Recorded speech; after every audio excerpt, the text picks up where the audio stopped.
In 1986, motorsport's most dangerous era was violently executed. Group B rallying was banned. Too fast, too lethal. For the drivers, it was a tragedy, but for one man, it was an insult. Jean Todt, the tyrannical genius running Peugeot Sport, had built the ultimate racing weapon, the Peugeot 205 T16. 550 horsepower of pure, unadulterated dominance. And now, the rulebooks had turned his masterpiece into a museum piece. But Todt didn't do museums. He looked across the Atlantic, past the regulations, to a 14,000-foot mountain in Colorado. A place with no guardrails, no limits, and no mercy.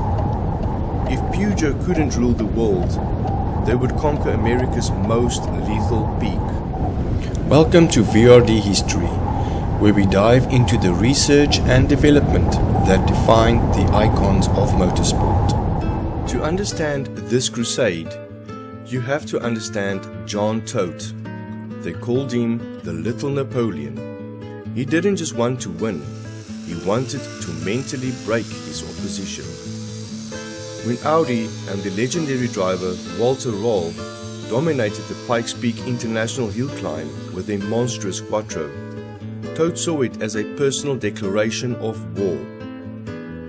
Todt's plan was hyper-aggressive. He didn't just bring one car. For the 1987 assault, he shipped a fleet of 3 highly modified 205 T16s across the ocean.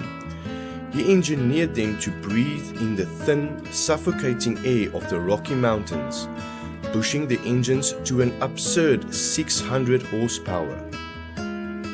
But the mountain is a cruel beast. In '87, despite all of Todt's meticulous planning, mechanical gremlins struck. Audi took the crown. Walter Röhrl became the king of the mountain. Todt was humiliated on the global stage. And that is when Jean Todt became truly dangerous. For 1988, Todt ordered a complete physiological reset. Out went the old car, in came the 405 Turbo 16.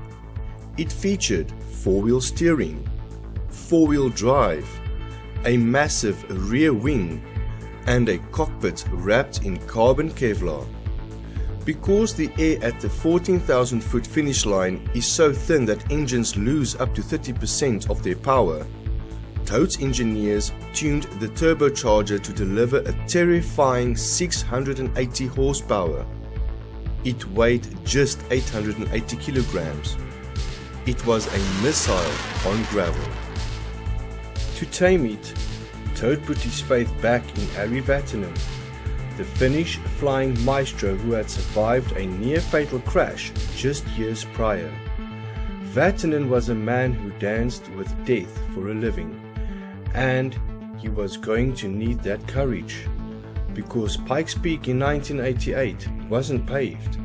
It was 12.4 miles of loose dirt, 156 turns, and sheer drops of several thousand feet. One slide too wide and you didn't hit a wall. You fell out of the sky. July 10th, 1988. The air is cold. The mountain is silent, save for the echo of a French inline 4 screaming at 8,000 revolutions per minute. Vatanen is flying. He is breaking records at every split second. Jean Todt stands in the pit lane staring at the radio, tracking the ghost of Audi's previous record. Then, disaster. As Vatanen rockets up the cut section, the blinding sun hits his eyes. He misses his apex. At the same time, a mechanical hitch throws off the boost. For a fraction of a second, the car hesitates over a deadly drop. In the pits, the telemetry goes silent. Todt holds his breath. But Vatanen doesn't lift. He powers through the blinding light, steering with one hand while using the other to shield his eyes from the sun. He crosses the finish line at 14,110 feet. The time, 10 minutes, 47.22 seconds. Jean Todt had done it. Peugeot had broken the myth of Audi. They didn't just win, they shattered the world record by a massive 6 seconds.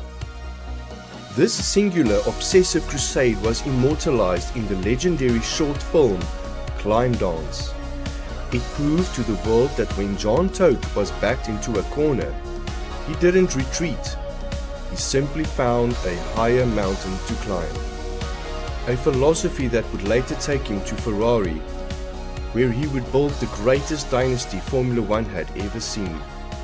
But it all started here, in the dirt above the clouds. If you love the technical side of motorsport history, hit that subscribe button